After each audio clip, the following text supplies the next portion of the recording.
नमस्कार हिंदुस्तान। आप सभी को ये जानकारी अब तक पूर्णतया मिल चुकी होगी कि किस प्रकार से असंवैधानिक और अवैध तरीके से महाराष्ट्र के मुंबई के अंदर वहाँ की सरकार और पुलिस ने मिल करके रिपब्लिक के ग्रुप सीईओ मिस्टर विकास खंचंदानी को उनके घर से उठा करके गिरफ्तार कर लिया।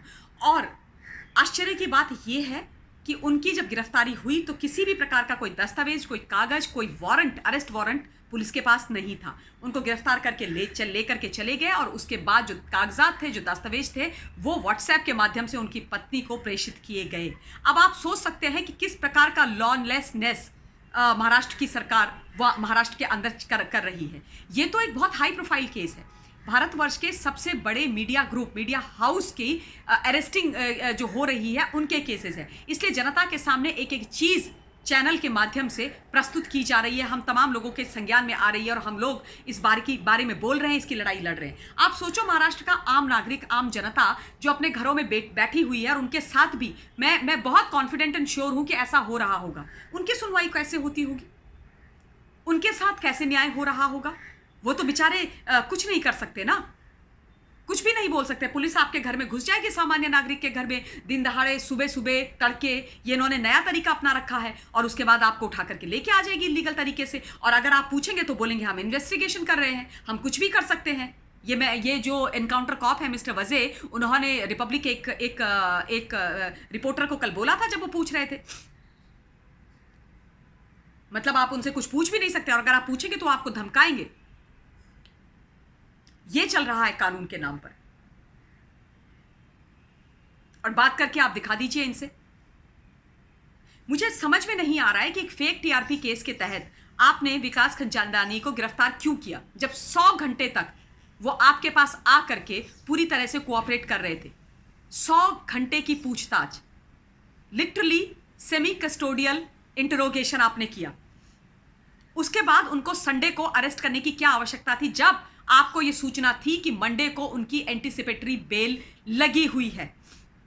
यानी कि आप प्रताड़ित करना चाहते हैं, यानी कि आप पॉलिटिकल वेंडेटा के तहत रिपब्लिक को इतना डराना और धमकाना चाहते हैं कि रिपब्लिक टूट जाए, रिपब्लिक मुंबई से भाग जाए, रिपब्लिक के पास कोई इन्वेस्टर ना जाए, कोई एडवर्टाइजर ना जाए, कोई लोग उनके पैनलिस्ट ना जाए। लेकिन ये गलत सोच है आपकी। जितना आप उनको प्रताड़ित कर रहे हैं उतने वो स्ट्रांग होते जा रहे हैं, उतना लोगों का भी मनोबल बढ़ रहा है कि अगर एक सच बोलने वाले मीडिया हाउस को इस प्रकार तंग किया जा रहा है तो ये हमारी मौलिक और नैतिक जिम्मेदारी बनती है कि हम उन लोगों के साथ खड़े हो जाएं। हम लोगों का मनोबल बढ़ रहा है और इसलिए हम बार बार बाहर आकर के बात कर रहे हैं। हिंदुस्तान की जनता आज खड़ी है रिपब्लिक के साथ, अर्नब गोस्वामी के साथ, क्योंकि उनको दिख रहा है कि किस प्रकार से इलीगली तंग किया जा रहा है। और अगर ये आज सह लिया तो कल को तो कोई भी किसी भी प्रदेश के अंदर किसी भी आम नागरिक के साथ कोई भी सरकार इसको अपना बेस बना करके, इसको अपना उदाहरण बना करके कुछ भी कर सकती है। तो आज तो इकट्ठे होकर के बोलना ही पड़ेगा ना, जिसकी इसकी तो बहुत आवश्यकता पड़ गई है। और आपने अरेस्ट किया, उसके बाद 2 दिन की पुलिस कस्टडी की क्या आवश्यकता थी? मुझे समझ में नहीं आई वो कस्टडी अभी तक। क्या वो कोई कुख्यात अपराधी है? क्या वो कोई ड्रग पेडलर है? क्या वो इस देश को छोड़ करके या मुंबई को छोड़ करके भाग रहे थे? अगर भागना होता तो अब तक कब के भाग चुके होते। और क्यों भागेंगे भाई, क्यों भागेंगे? वो कोई अपराधी हैं? वो कोई टीआरपी चोर हैं? उन्होंने कुछ गलत किया है? नहीं किया है। बार्क ने और हंसा, जिसके बेसिस पर, बार्क के नाम पर आपने वो एफआईआर और वो प्रेस कॉन्फ्रेंस करी थी ना, उन्होंने बोल दिया है कि टीआरपी घोटाले में रिपब्लिक का कोई लेना देना नहीं है। तो क्यों भागेगा ग्रुप सीईओ? और आपको क्या ये डर था कि वो बाहर रह करके कोई एविडेंस ध्वस्त करेंगे? कैसे एविडेंस? जब केस ही गलत है, केसी झूठा है, तो उसके कौन से एविडेंसेस हैं? एविडेंसेस तो आप लोग बना रहे हो सरकारी तंत्र का गलत इस्तेमाल करके। इसलिए आपने 1400 पेजेस की एक चार्जशीट दाखिल कर दी है। जैसे ही आदरणीय सुप्रीम कोर्ट ने इतना बड़ा हिस्टोरिक लैंडमार्क जजमेंट दिया, उसके तुरंत बाद आप बोलते हैं गृह मंत्री साहब कि हम इसकी चार्जशीट दाखिल करेंगे। क्या बेसिस है उस चार्जशीट के साहब? सदन में खड़े होकर के प्रिविलेज्ड मोशन ले आएंगे, सदन में खड़े होकर गृह मंत्री साहब एक बंद केस को, जिसकी क्लोजर रिपोर्ट भर दी गई है आप ही की पुलिस के द्वारा, उसको आप रीओपन कर लेंगे, उसका निर्णय भी ले लेंगे गलत तरीके से, इलीगल तरीके से, एक के बाद एक हर वो चीज करेंगे जिससे इस देश की कानून व्यवस्था, इस देश का संविधान शर्मिंदा होता है। और वो भी छत्रपति शिवाजी महाराज की धरती पर, खुद को छत्रपति शिवाजी महाराज के वंशज बुला करके। छत्रपति शिवाजी महाराज के हर उस आइडियोलॉजी को खत्म करके ध्वस्त करके रख दिया आप लोगों ने आज। कोई आपसे प्रश्न करे तो आप उसको पकड़ करके अंदर डाल करके रख दे।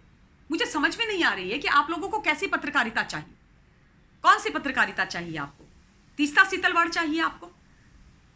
उनके जैसी पत्रकारिता चाहिए? अच्छा नहीं नहीं नहीं, आपको चाहिए होगा तहलका वाला तरुण तेजपाल, है ना?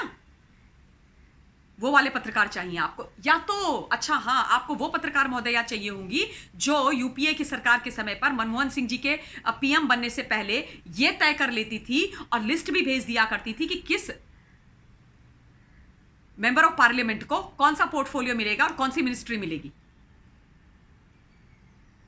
फंडिंग पूरी की पूरी कांग्रेस से, इन सारे लोगों की खड़ा इन सब लोगों को कांग्रेस पार्टी ने करा। वो वाली पत्रकारिता चाहिए, वो वाली पत्रकारिता तो आपको जरूर चाहिए होगी। उस पत्रकारिता का तो आप बहुत सपोर्ट करते हैं जहां पर पत्रकार महोदय बड़ा महिमा मंडन अपना इस बात का करते हैं कि हिंदुस्तान के लोकतंत्र के सबसे बड़े मंदिर लोकसभा में जब आतंकी हमला हुआ था तो उसके बाद वहां पर शहीदों की चिताओं के ऊपर दरवाजा बंद करके टीआरपी बटोरने की कोशिश की गई थी और पत्रकार खुद को बुलाने वाले महोदय ने बोला था कि हम तो टीआरपी के वल्चर्स हैं। वो वाले पत्रकार आपको बहुत सुहाते हैं क्योंकि उन्हीं के चैनल का नाम आपके एफआईआर में है, लेकिन उनके बारे में कोई बात नहीं की जाती है, कोई बात नहीं कर सकता है। ये कौन सा अंधेर नगरी और चौपट राजा वहां पर चल रहा है? ये कौन सा अधर्म युद्ध आप लोगों ने खड़ा करके रखा हुआ है शासन और सत्ता के नाम पर? मुझे सीरियसली आप लोगों को याद दिलाने की आवश्यकता है कि किस प्रकार से भगवान श्री कृष्ण ने अर्जुन जी को युद्ध से पहले बोला था कि यदा यदा ही धर्मस्य ग्लानिर्भवति भारत अभ्युत्थानम धर्मस्य तदात्मानम सृजाम्यहम्। और ये सच है, इस श्लोक पर हिंदुस्तान विश्वास करता है। जब जब धर्म का नाश होगा, जब जब अधर्मी पैदा होंगे, मैं आऊंगा, यानी कि भगवान कृष्ण आएंगे और सुदर्शन चक्र लेकर के आएंगे। इस बात पर हम सब लोग बहुत विश्वास करते हैं और पाप का घड़ा भर करके जरूर फूटता है, अति की इति अवश्य होती है। ये बात आप याद रख लीजिएगा। लेकिन मुझे एक चीज और बोलनी है जो बहुत आवश्यक है बोलनी। वो ये है कि हम सब जानते हैं कि किस प्रकार से वहां पर कानून का और वर्दी का गलत इस्तेमाल हो रहा है। 4 अरेस्ट हुए हैं रिपब्लिक के अंदर अभी तक। अनुज को अरेस्ट किया, मिस्टर अर्नब गोस्वामी को अरेस्ट किया, मिस्टर घनश्याम को अरेस्ट किया और कल मिस्टर विकास को अरेस्ट किया। ये चारों जो अरेस्ट हैं वो इलीगल हैं, गलत हैं। किसी पर किसी भी प्रकार का कोई केस नहीं बनता है, कोई केस नहीं बनता है। फिर भी उनको गिरफ्तार किया गया, उनको अंदर रखा गया गलत तरीके से, असंवैधानिक तरीके से। मैं ये कहना चाहती हूं और मेरा ये निवेदन है कि क्या वो लोग जो पुलिस महकमे में रह करके, उस डिपार्टमेंट में रह करके वर्दी का गलत इस्तेमाल करते हैं, क्या उनको सजा नहीं मिलनी चाहिए? क्या उनका सस्पेंशन नहीं होना चाहिए? क्या उन पर इंक्वायरी होकर के उनको डिसमिस नहीं किया जाना चाहिए? क्या वर्दी उनसे वापस नहीं ले ली जानी चाहिए? और ये सवाल सिर्फ मेरे नहीं है, ये सवाल हिंदुस्तान की तमाम जनता के हैं, क्योंकि उनके मन में जिस प्रकार का एक अविश्वास कानून और पुलिस डिपार्टमेंट के प्रति पैदा किया जा रहा है मुंबई और महाराष्ट्र के द्वारा, वो बहुत सोचनीय बात है। और अगर जो लोग इन सब चीज़ों में जो अफसराने हिंद खुद को कहते हैं वो लिप्त है, अगर उन पर कार्यवाही नहीं की गई तो एक बहुत ही गलत एग्जाम्पल चला जाएगा कि जनता को प्रताड़ित करने के लिए कोई भी कुछ भी कर सकता है और उसके साथ कोई फिर उसको कोई सजा नहीं मिलती। तो क्या उन पर किसी भी प्रकार का कोई भी लीगल एक्शन नहीं होना चाहिए? क्या उनके मन में यह डर नहीं होना चाहिए कि उन्होंने जो शपथ खाई, जो वर्दी पहनी, उसका वो गलत इस्तेमाल नहीं कर सकते, और अगर गलत इस्तेमाल करेंगे तो वो वर्दी उनसे ले ली जाएगी, वो कुर्सी, वो ताकत उनसे ले ली जाएगी? क्या हमारी कानून प्रणाली को, क्या हमारे लेजिस्लेचर को यह नहीं करना चाहिए?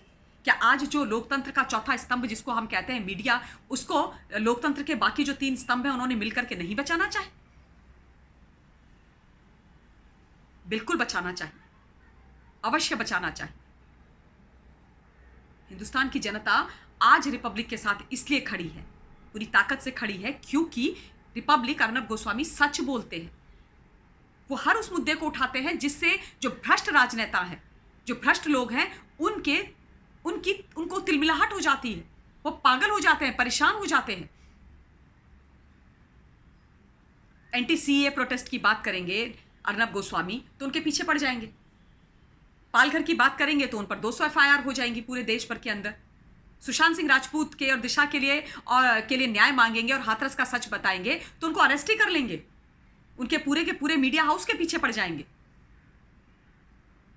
क्योंकि किसी भी प्रकार से कुछ भी करके येन केन प्रकारेण रिपब्लिक बंद कराना है। लेकिन आप लोग ये समझ जाइए और चेत जाइए और अच्छी तरीके से अपने दिमाग और दिल में ये बात बिठा लीजिए कि रिपब्लिक बंद नहीं होगा, ना रिपब्लिक डरेगा, ना रिपब्लिक झुकेगा, क्योंकि हम सब रिपब्लिक के साथ खड़े हैं अनकंडीशनली।